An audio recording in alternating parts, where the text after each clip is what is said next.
മുഅ്മിനീങ്ങളെ വളരെ മഹത്വമേറിയ ദിവസങ്ങളാണ്. ദുൽഹിജ്ജ മാസമാണ്.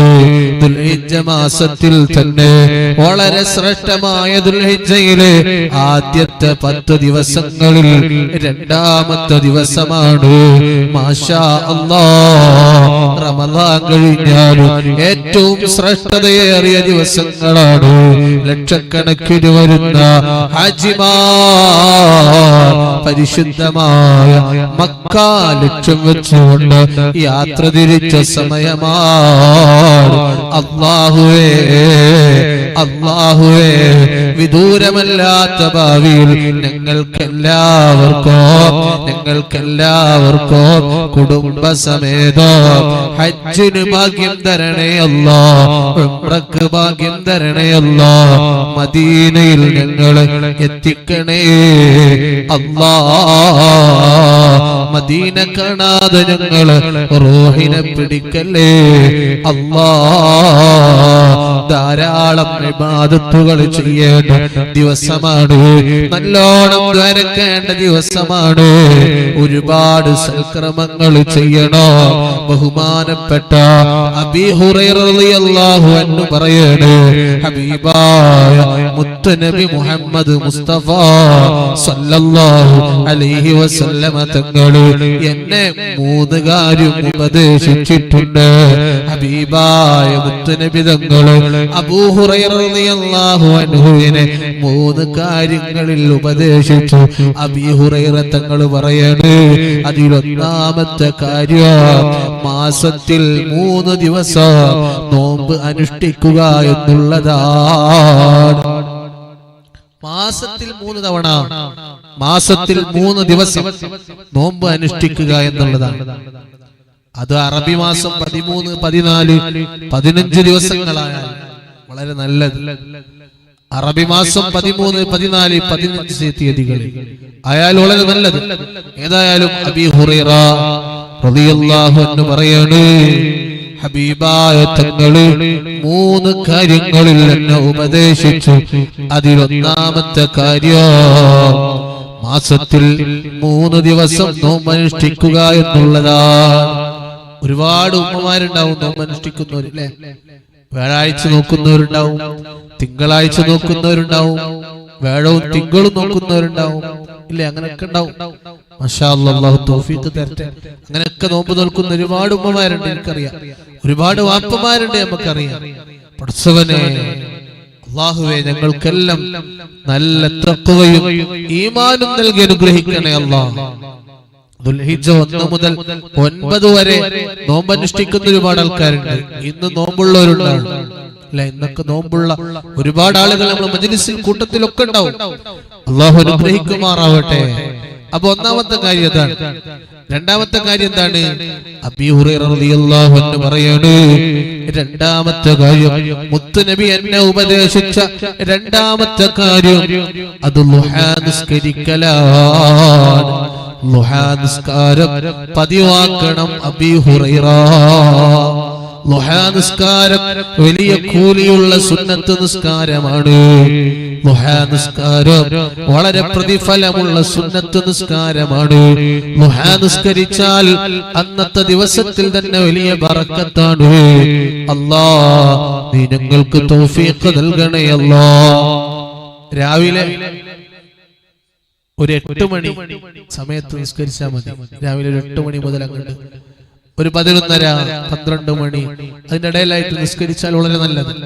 ളുഹാ നിസ്കാരത്തിന്റെ ഒരു നല്ല സമയമാണ് ഞാൻ ഈ പറഞ്ഞത്.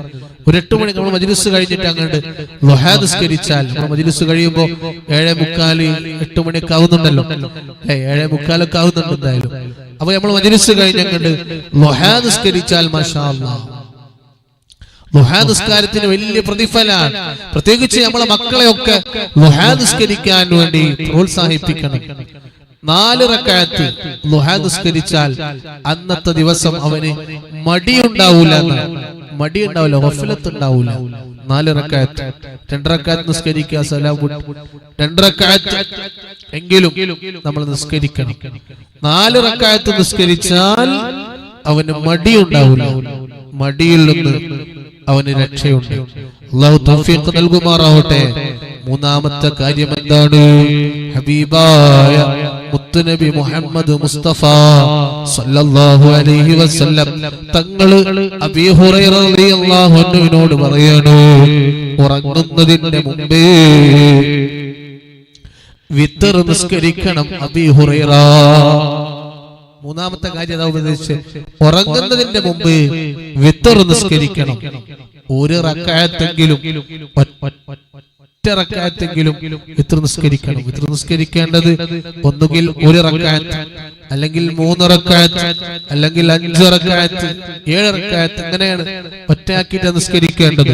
11 വരെ നിസ്കരിക്കാം. പ്രിയമുള്ളവരെ, വിത്തർ നിസ്കാരം ഒരു റക്അത്തെങ്കിലും നിസ്കരിക്കണം ഉറങ്ങുന്നതിന്റെ മുമ്പ്. ഇശാ നിസ്കരിച്ച് വിത്തർ, ഇശാഇന്റെ സുന്നത്ത് നിസ്കരിച്ച്, ഇശാ ഫർള് നിസ്കരിച്ച്, ഇശാഇന് ശേഷമുള്ള സുന്നത്ത് നിസ്കരിച്ച് വിത്തർ നിസ്കരിക്കണം. നമ്മൾ വിത്തർ സുന്നത്ത് നിസ്കാരം അല്ലാഹു തആലക്ക് വേണ്ടി ഒരു റക്അത്ത് ഞാൻ നിസ്കരിക്കുന്നു എന്ന് കരുതിയിട്ട് വിത്തർ നിസ്കരിക്കുക. മാഷാ അല്ലാഹ്, ആ വിത്തർ നിസ്കാരം വലിയ കൂലിയുള്ള നിസ്കാരമാണ്. അല്ലാഹുവേ, ഞങ്ങൾക്ക് നീ തൗഫീഖ് നൽകണേ അല്ലാഹ്. പടച്ചവനേ, അല്ലാഹുവേ, ഞങ്ങളെ പാപങ്ങളെല്ലാം പൊറുക്കണേ അല്ലാഹ്.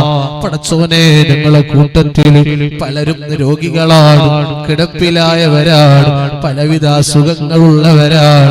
ക്യാൻസർ ഉള്ളവരുണ്ട്, ട്യൂമർ ഉള്ളവരുണ്ട്, അറ്റാക്ക് ഉള്ളവരുണ്ട്, കിഡ്നി രോഗികളായി കിടക്കുന്നവരുണ്ട്, ഡയാലിസിസ് ചെയ്യുന്നവരുണ്ട്, കീമോ ചെയ്യുന്നവരുണ്ട്. അല്ലാഹുവേ, ഷുഗറും പ്രഷറൊക്കെ കൂടി പ്രയാസപ്പെടുന്ന രോഗികളുണ്ട്. രോഗം തരുന്നവൻ നീയാണല്ലോ അല്ലാഹ്. നിന്നേക്കാൾ വലിയൊരു ഡോക്ടർ ഇല്ലല്ലോ അല്ലാഹ്. ദുആഇനേക്കാൾ വലിയൊരു മരുന്നില്ലല്ലോ അല്ലാഹ്. മജ്ലിസിനേക്കാൾ വലിയൊരു ഹോസ്പിറ്റൽ ഇല്ലല്ലോ അല്ലാഹ്. അല്ലാഹ്, നിന്നിലാണ് ഞങ്ങളെ പ്രതീക്ഷ. രോഗം തരുന്നവൻ നീയാണ്, നീയാണ് അത് ശിഫ നൽകുന്നവൻ. നീ റബ്ബാണല്ലോ അല്ലാഹ്, ഉടമയാണല്ലോ അല്ലാഹ്. പടച്ചവനെ, ഞങ്ങളെ എല്ലാവരുടെയും എല്ലാ രോഗങ്ങളും ശിഫ നൽകണേ അല്ലാഹ്. ഇന്നലെ ചീക്കോട് പോയിരുന്നു. ഇവിടെ അടുത്തുള്ള സ്ഥലമാണ് എടവണ്ണപ്പാറ, ചീക്കോട് എന്ന സ്ഥലം. അവിടെ നമ്മുടെ മജ്‌ലിസിൽ സ്ഥിരമായി പങ്കെടുത്തിരുന്ന, പലപ്പോഴും ഇവിടെ വരാറുള്ള സൈദലവി ഹാജി എന്ന് പറയുന്ന ഉപ്പയുണ്ട്. പലപ്പോഴും ഇവിടെ അവര് വന്നിട്ടുണ്ട്.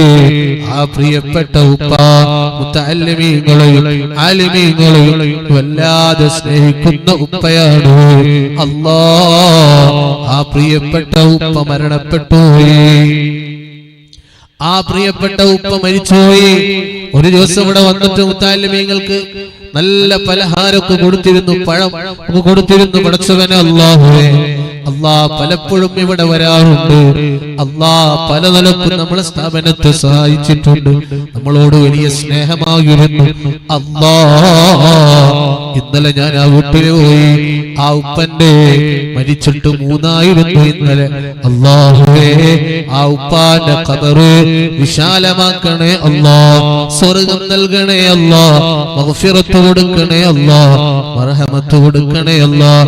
ചീക്കോടുള്ള നമ്മുടെ അറവങ്കര തയ്യിബ് എന്ന സഹോദരൻ, അല്ലാഹുവേ, നീ അവർക്ക് വലിയ ബറക്കത്ത് കൊടുക്കണേ അല്ലാഹ്. ചീക്കോട് മേലെ പറ്റുമല്ല എനിക്കുട്ടി ഹാജിയുടെ ഭാര്യ ആയിഷ എന്നവർ, പടച്ചവനെ, മുഹമ്മദ് അബ്ദുൽ കരീം നാസർ എന്നിവരുടെ ഉമ്മ, പടച്ചവനെ, മരിച്ചുപോയി. അല്ലാഹ്, ഖബർ നീ വിശാലമാക്കണേ അല്ലാഹ്. സ്വർഗ്ഗം നൽകണേ അല്ലാഹ്. മഗ്ഫിറത്ത് നൽകണം അല്ലാഹ്. എപ്പോഴാണ് നമ്മളെ മരണമെന്നറിയൂല. പടച്ചവനെ, എപ്പ മരിച്ചാലും ഈമാനോടെ മരിക്കണം അല്ലാഹ്. ഞങ്ങൾ ആഖിറം വെളിച്ചമാകണം. ഈ ദുനിയാവിൽ ഞങ്ങൾക്ക് ഒരുപാട് സങ്കടങ്ങളുണ്ട്, വിഷമങ്ങളുണ്ട്, പ്രയാസങ്ങളുണ്ട്. എന്നാൽ ഉമ്മമാരെ, കണ്ണുനീരില്ലാത്ത സ്വർഗ്ഗം, ദുഃഖങ്ങളില്ലാത്ത സ്വർഗ്ഗം, വിഷമങ്ങളില്ലാത്ത സ്വർഗ്ഗം, പ്രയാസങ്ങളില്ലാത്ത സ്വർഗ്ഗം, വേദനകളില്ലാത്ത സ്വർഗ്ഗം, കടങ്ങളില്ലാത്ത സ്വർഗ്ഗം, പരിഭവങ്ങളില്ലാത്ത സ്വർഗ്ഗം. ആ സ്വർഗ്ഗമാണ് നമുക്ക് വേണ്ടത്. അല്ലാഹ്, തൗഫീഖ് നൽകണേ അല്ലാഹ്. വിർദുൽ ലത്തീഫ് ചൊല്ലിക്കോളൂ. എല്ലാത്തിനും വിർദുൽ ലത്തീഫ് ഒരു പരിഹാരമാണ്. എല്ലാ കാര്യങ്ങളും നല്ല നിയ്യത്തോടെ ഇഖ്ലാസോടെ ആത്മാർത്ഥമായി അങ്ങ് കരുതിയിട്ട് വിർദുൽ ലത്തീഫ് ചൊല്ലിക്കോളൂ. ബിസ്മില്ലാഹിർ റഹ്മാനിർ റഹീം. ഖുൽ ഹുവല്ലാഹു